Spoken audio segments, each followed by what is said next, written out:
And we were hot. Let me tell you, all those 13-year-old girls loved us. And then we got involved with a band called the Nightcap, a greaser band out of Taft.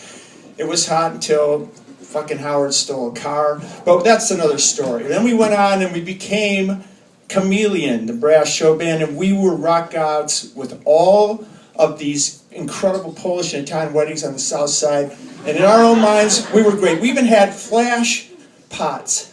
And they would go off when we played, like, It's Been a Long Time by Boston, until one guy happened to flick his ashes in from a cigar and it blew up and his toupee went flying into somebody's salad. It was ugly. So here's this band that's been 40 years and we're slowly atrophying. Why? Fucking DJs. We're losing gigs left and right. And we've only got about 5 gigs in this entire year. And so it's now 40 years forward, it's 2006. And we're playing in September at the Orland Chateau with St. Michael's Church for a big fundraiser. I haven't seen the 3 guys in my band and gal singer in over 5 months. We haven't had many gigs. But Brother Joe on drums is solid. Lady Di, singers, ready to go. Uncle Bob, my great lead guitarist, who's like a Buddy Holly, 6'2" bohunk, he's ready to go. And Mr. Ricky, we're all set to go. And so we're all getting into our stars' dressing rooms, which is basically the men's room where I change into this really terminal polyester tuxedo. And we come out and we're ready to play, except we got about 10 minutes before we go on stage. That's when Uncle Bob springs it on us. And he says, I've been sharing this little secret, and it's time I need to tell you now. We're about to go onto this stage. And he says, so I've talked to my counselors, and after my father died, I decided to do this. And anyway, what do you think? And he pulls out a photo album, and it looks like Mrs. Doubtfire. And so we're on stage. And we're going on stage. I said, well, what is this, Bob? He says, well, I've decided I'm really a woman trapped in a man's body.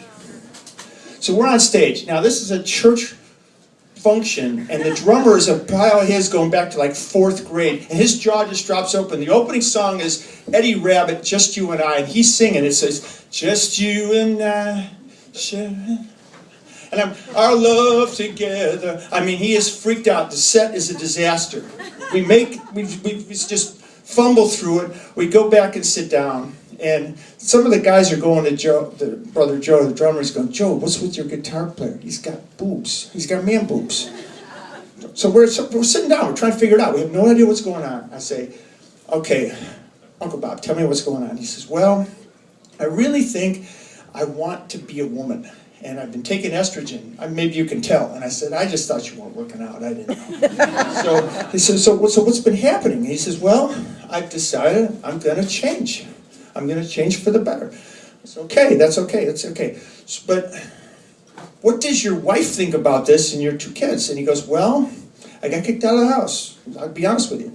So we're about to go back on stage. And he says, well, I said, where do you live? And he says, well, I moved back in with my mother.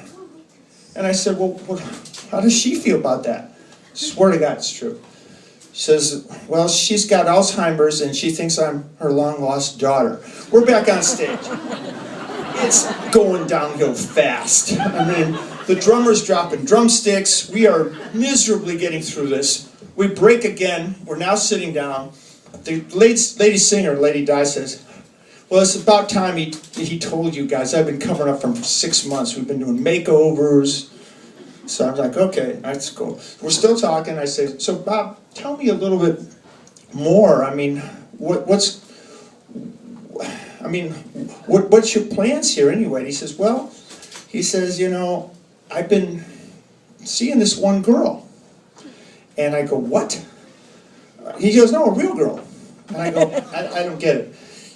Well, she's a lesbian and she thinks I have potential. We're back on stage. My amplifier fell over. I tripped over it. The guitar it's a disaster. We're wrapping up the chords at the end of the evening, and you know, I got to tell you, because we're very close friends, I was best man at his wedding, and so I say to him, look, man, whatever you want to do is cool with us, because we've known each other for 40 years. it's your call. Whatever you want to do, we're behind you. And he pulled out a hanky and he went, I was hoping you'd say that. And I went, oh my God, this is true. It's really true. It's, you know, because he was emoting. So the unintended part of this story really is the last gig we had was a Halloween party a month later for charity. And I swear to God, he showed up as Mrs. Doubtfire, and he won Best Costume. And a lot of the women were coming up to him, they said, how in the world did you put all that costume together? I mean, you look so real. And he said, you have no idea. Thank you.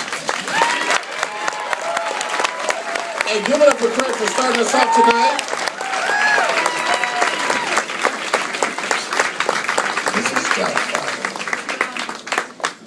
So Mrs. Doubtfire had nothing to do with Tootsie, right? No. That wasn't a spinoff or a sequel. They were sisters. They were Doubtfire and Tootsie was